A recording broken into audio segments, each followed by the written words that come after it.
Hello guys, magandang araw sa inyo. Ngayong araw guys ay magpipishing tayo dito sa dulo ng St. Nazareth. Itong spot na to guys ay matagal na naming hindi napupuntahan. Kaya mapapansin nyo, napakataas na talaga ng mga damo. At yung ibang daan guys ay natatakpan na ng matataas na talahib. At yung ibang mga sanga ng puno ay nakahambalang na sa daan. Pag rest day namin, Sabado at Linggo, talagang madalas nagpipishing yung mga kasama ko. Pero tuwing Sabado lang talaga ako nakakasama. Dahil pag Sunday, pakiramdam ko, kailangan ko talaga ng pahinga. Sa pagpipishing guys, kuminsan ay wala talaga kaming nahuhuli. Marami ka dapat talagang i-consider kung bakit nangyayari yon. Siyempre, number 1 yan guys ay yung setup mo sa fishing rod mo at yung gamit mo na lure. At kung minsan dun sa line mo, baka kasi hindi akma yung kayang bigat nung line mo dun sa isda. Kaya kung minsan napipigtas yung line at hindi natin nailaland yung isda. At yung pangalawa guys syempre yung location. Baka kasi yung lugar ay hindi talaga fishing spot at walang active na isda. Kaya wala rin tayong mahuhuling isda doon.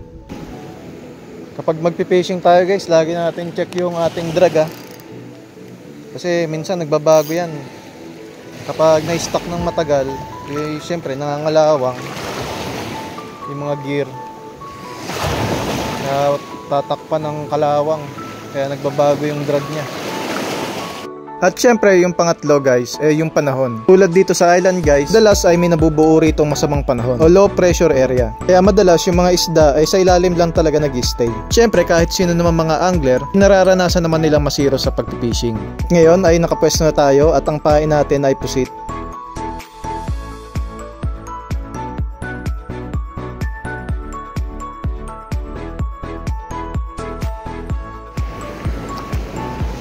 Wala na naman to guys.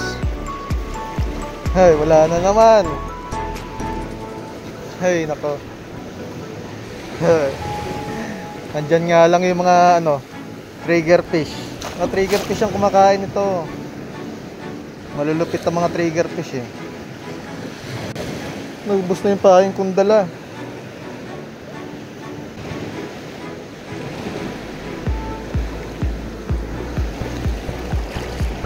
Lipat nga tayo ng konti. Grabe naman yung mga trigger fish ngayon. Dito ako nakahuli ng malaki. Try natin dito.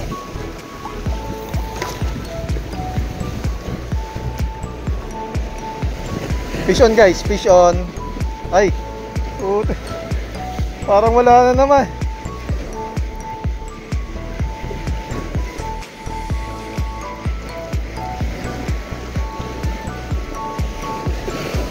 Ayun, yun. Nahuli. Kaso wala natin to guys. Ang liit lang Ay. Kaso kawawa, natamaan sa mata. Kaya siguro hindi naglaban. Maliit na parrot fish. Ay. Kawawa naman. Sana mabuhay ka pa.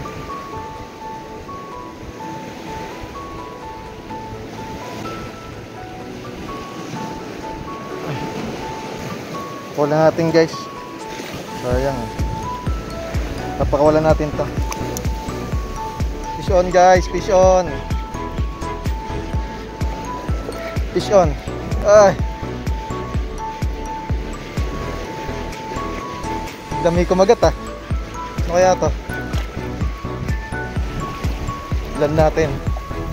Oy.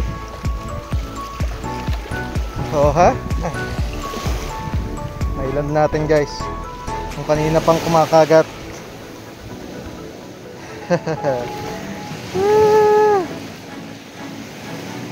Sa wakas nailand ka rin. Dami sigurong ganyan doon. Laki kasing laki ng tilapia. Oy, kinagat.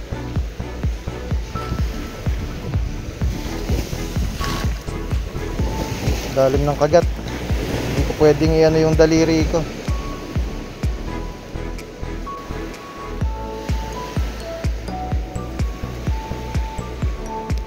Yun, tanggal. First piece natin guys. Yung isa kasi kanina maliit. Ito, kunin natin to.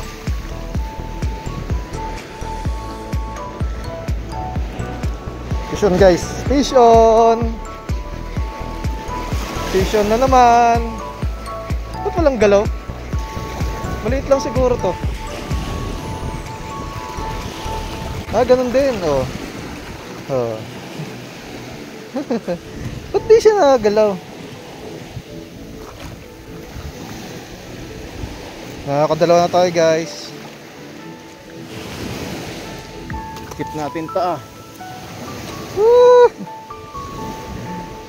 Ano kayang isda to, guys? Hindi ko masabi, guys, kung sabit o huli. Pero sa malamang sabit. Babaw na kasi rito. It's a sabit. Fish on, guys. Fish on. Hoy. Saan ka na? Hoy. Fish on. Hoy. Mukhang maliit lang to. Papakawalan natin to, guys. Fish on! Hindi natin ikikip, guys.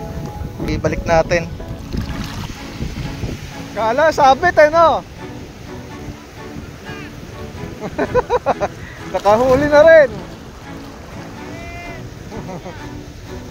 Nabinyagan na yung bagong rod tsaka reel. Fish on, fish on. Hoy, mukhang malaki so. Hoy. Hoy, hoy, hoy, hoy. Tago yata sa dam na. Batuhan na. Yan, wala.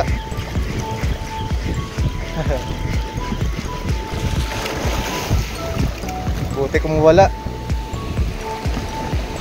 Woo! Lapu-lapu ulit. Malaki-laki na to, guys.